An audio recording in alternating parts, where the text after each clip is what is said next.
Today we're talking Nitermen, the forgotten workers who turned rot, waste, and foul earth into one of history's most important wartime supply chains.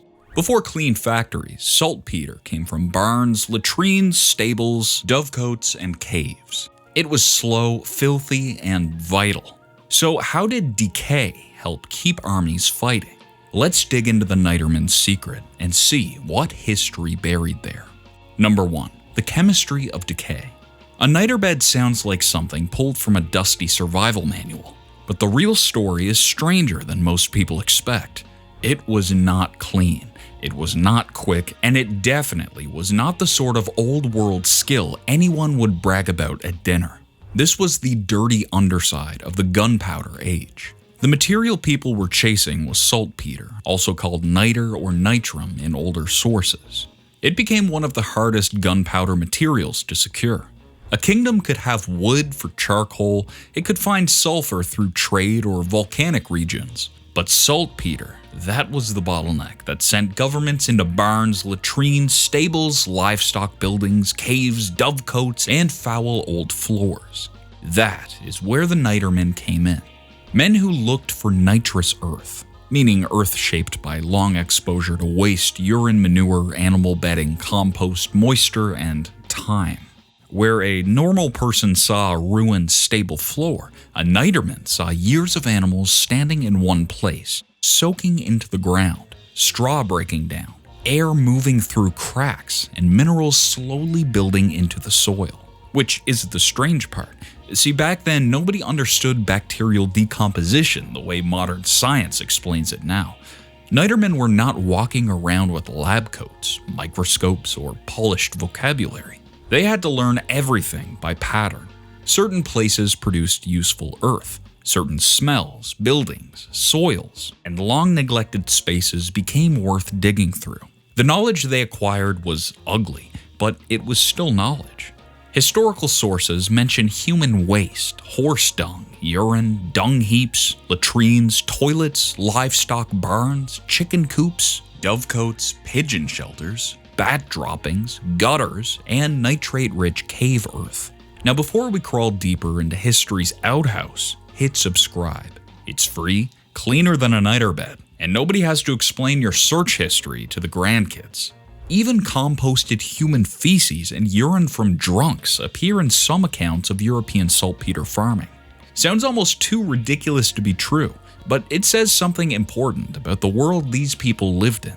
They watch waste the way modern industries watch oil fields.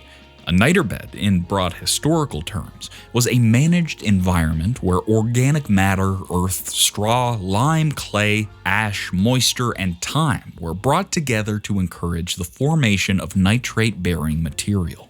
Contrary to what some people may think, a niterbed was not a neat little backyard project.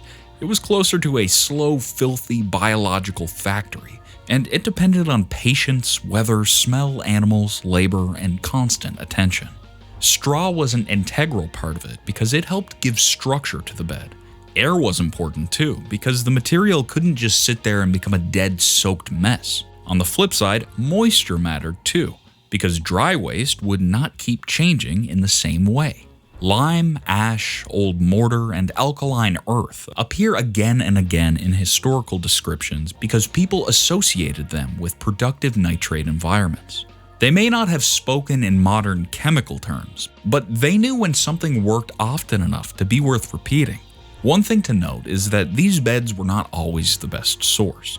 It was usually Europe who turned to manure and urine-based systems because they lacked the abundant natural deposits in the right places. Domestic production was labor-heavy, fuel-heavy, slow, and often frustrating. In places like Bengal, natural nitrate deposits could be harvested more cheaply and widely, helped by climate patterns like seasonal moisture and drying. This was why imports eventually became so important.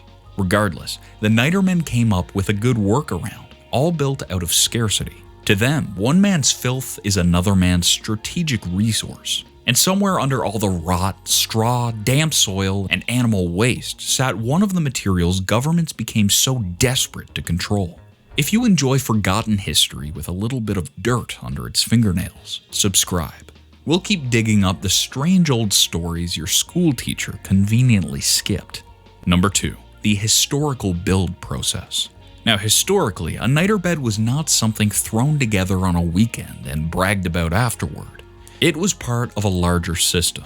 These sites were called nitraries, plantations, saltpeter plants, niter beds, or saltpeter beds. They didn't look like modern factories, but they were not random piles of compost either.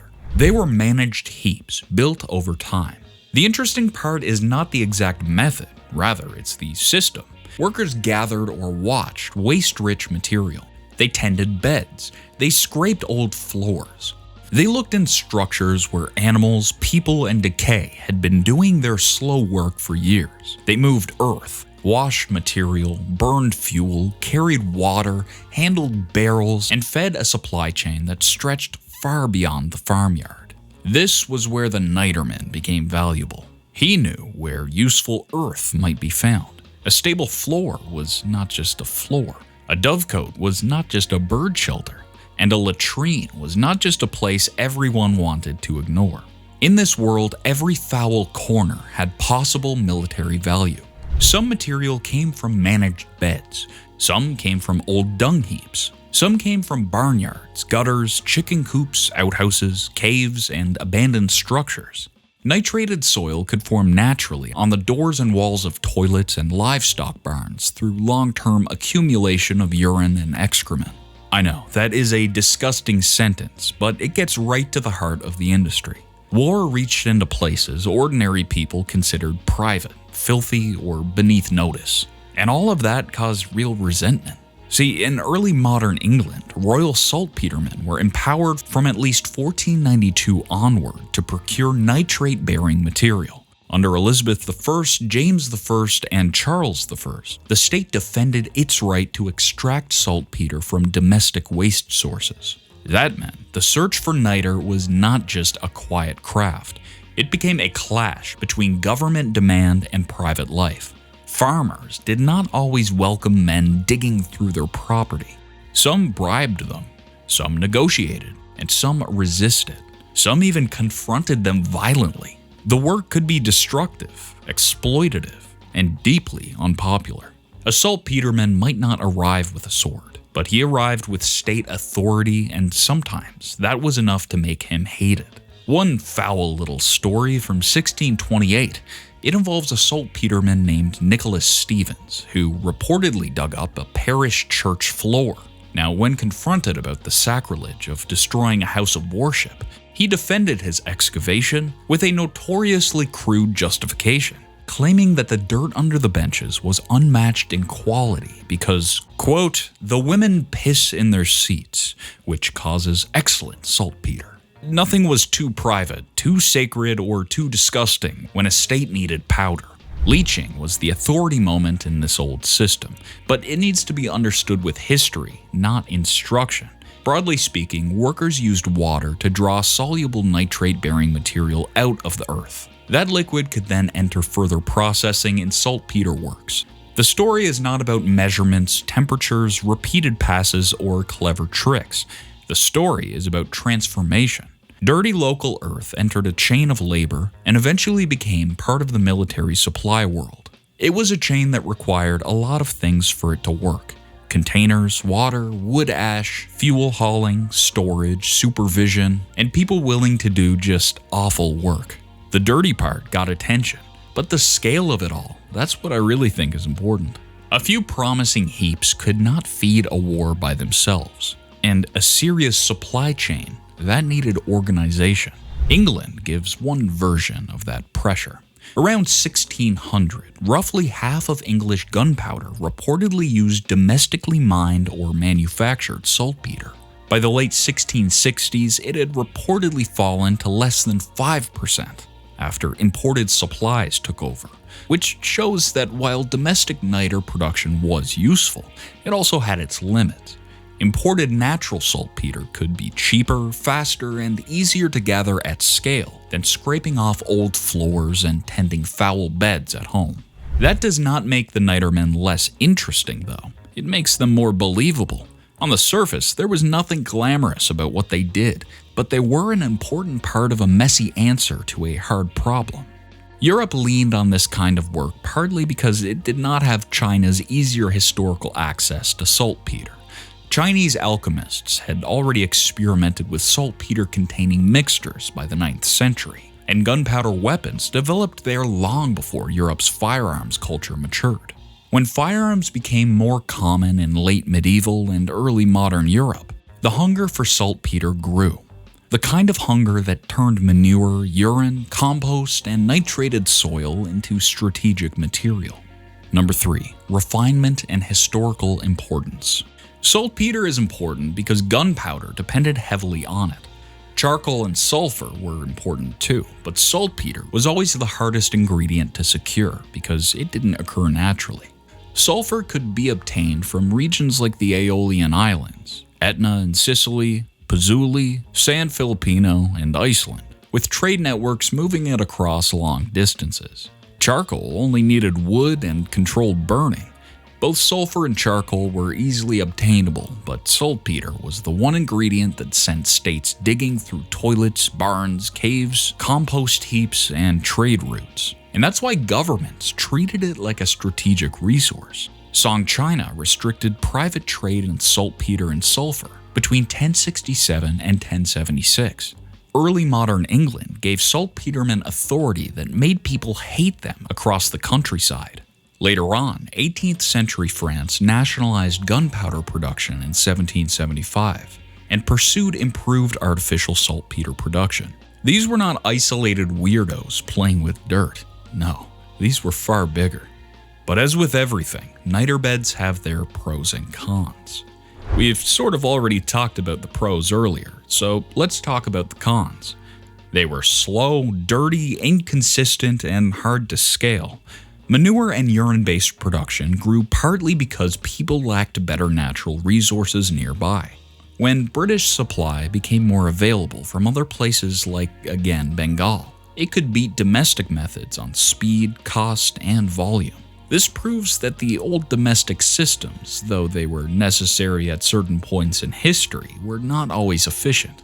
But real survival history is rarely clean and perfect. It is typically a series of compromises made under pressure. People use what they have because the better option is too far away, too expensive, blocked by war, or controlled by somebody else. The same pattern appeared again during later conflicts. In the American Civil War, saltpetre shortages pushed the Confederacy toward organized nitrate efforts. As the supply chains failed, governments looked harder at caves, soil, labor, contracts, and anything else that might keep powder production alive. Sodium nitrate from Chile could work in some powder-making contexts, but it had moisture problems that limited its usefulness until later industrial fixes. Even when an alternative existed, material behavior still mattered. The wrong supply chain could create the wrong problem. Besides their use in gunpowder, saltpetre also has other roles. It appeared in food preservation, agricultural, seed treatment, and later pest control.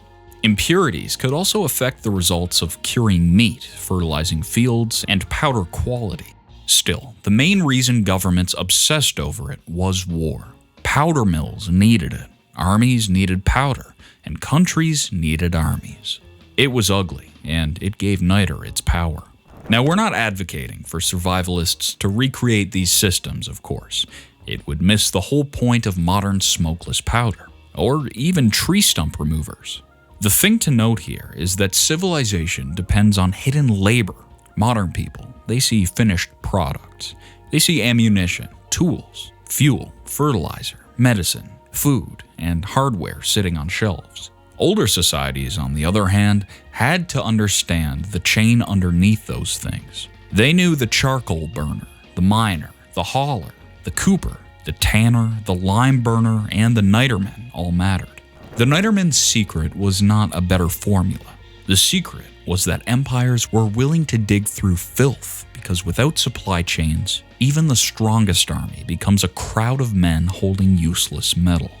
And that's it for a look at the nitermen and the filthy supply chain that helped feed the gunpowder age. If this old world survival history makes you wonder what else civilization forgot, drop your pick in the comments down below. Make sure to hit like, share this with someone who loves strange history, and subscribe for more forgotten survival stories buried in the old world.